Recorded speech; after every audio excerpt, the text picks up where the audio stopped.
You know that feeling when someone says, Happy Holidays, while standing in front of a Christmas tree surrounded by red and green with jingle bells playing in the background, and you're supposed to feel included? Or when your town hosts a Festival of Lights event that turns out to be 100% Christmas trees, Santa, carols, but they borrowed the name from Hanukkah to seem multicultural?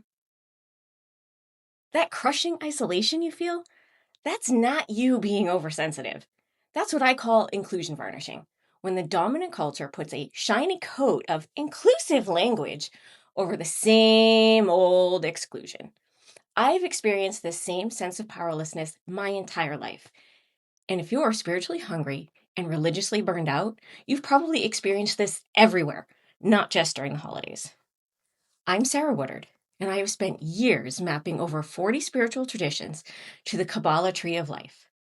Today, I want to show you how to navigate the very real spiritual and emotional wounds that inclusion varnishing creates. So, what exactly is inclusion varnishing? It's when people use the language or symbols of marginalized groups to appear inclusive while keeping all of the actual power and space for themselves. Think of it like putting fresh varnish on old furniture. It looks shiny and updated on the surface, but the structure underneath hasn't changed at all. Here's what it looks like in practice. In religious spaces, we honor all faiths, says the event that's entirely Christian, with a menorah maybe stuck in the corner as decoration or just not there at all. And no other winter holiday is given even so much as a nod. In spiritual communities, we're eclectic and open to all traditions, says the teacher who cherry picks practices from indigenous, Buddhist, and Hindu traditions without any actual understanding, respect, or acknowledgement. In workplace DEI efforts, pride logos in June and zero policy changes, MLK Day celebrations with no Black people in leadership, highlighting Indigenous Peoples Day with zero understanding of why it matters, etc., etc. The dominant culture gets to feel inclusive and progressive, while marginalized people do the emotional labor of being grateful for the inclusion, while our actual traditions are ignored, erased, or appropriated. And here's the thing, this doesn't just feel bad, it's disempowering and it creates real spiritual and emotional wounds. When you experience inclusion varnishing, especially repeatedly, it does something to your soul. You start questioning your own perceptions. Am I being too sensitive? Should I be just grateful they tried? You feel spiritually homeless. You can't go back to the traditions that harmed you, and you also can't find authentic community in spaces that varnish over real inclusion. You're exhausted from the emotional labor of explaining why Festival of Lights or winter holiday lighting that focuses solely on Christmas trees and Santa isn't actually honoring Hanukkah or anything else outside of Christianity. And underneath all of that, a deep, aching loneliness. Because inclusion varnishing tells you you can be here only if you're grateful for scraps, only if you don't take up too much space, only if you pretend this is enough. So, how do you navigate this? How do you heal from this while still seeking authentic spiritual connection? This is where the Tree of Life becomes your map. In my work mapping over 40 spiritual traditions, I've discovered something revolutionary.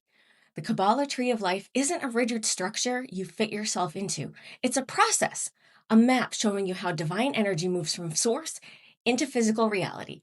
And more importantly for us today, it shows you how to navigate spiritual and emotional wounds back to wholeness. Here's how the tree can help you process inclusion varnishing. Gevurah is boundaries. First, you need to name what happened and set some boundaries. No, the Festival of Lights is not honoring my tradition. That's appropriation.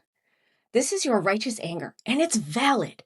Gevurah gives you permission to say no. Chesed is self-compassion. Once you've set those boundaries, you need Chesed's loving kindness turned inward. You're not being oversensitive. Your pain is real.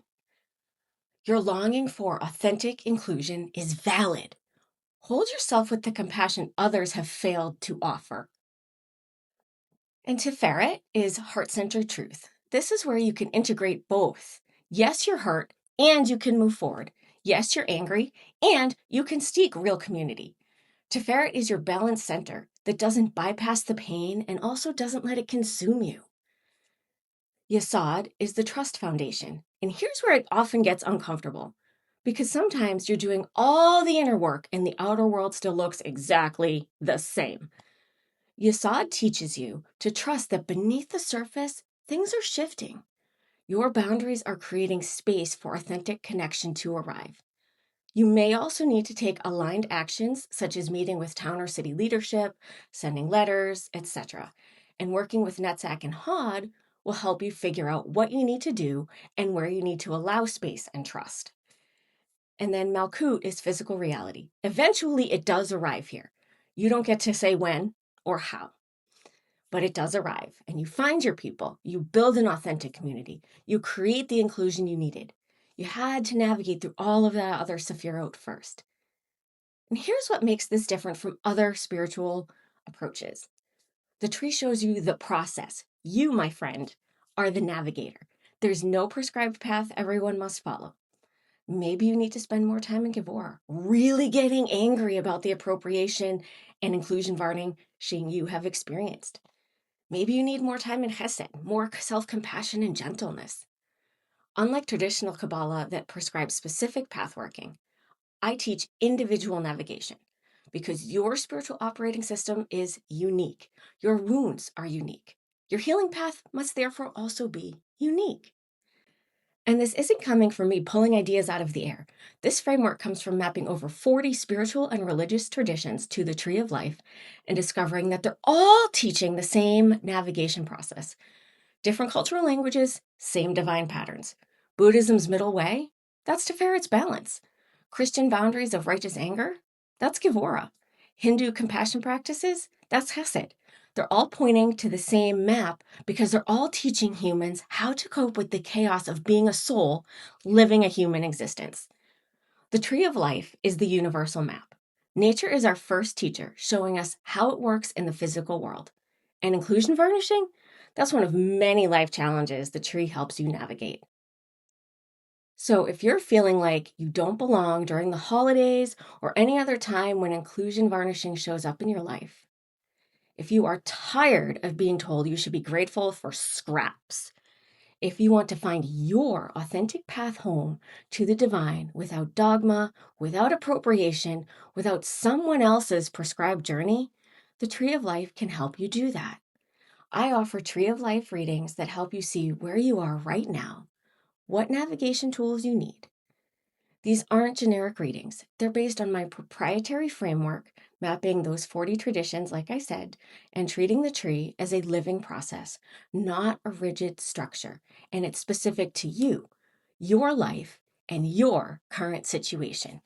You can find links in the description to my spotlight scans, Tree of Life card readings, and complete soul clarity blueprints. And if you want more content like this, real talk about spiritual challenges, nature wisdom, and the Tree of Life as your navigation map, subscribe to this channel and follow me on social media. Links are below.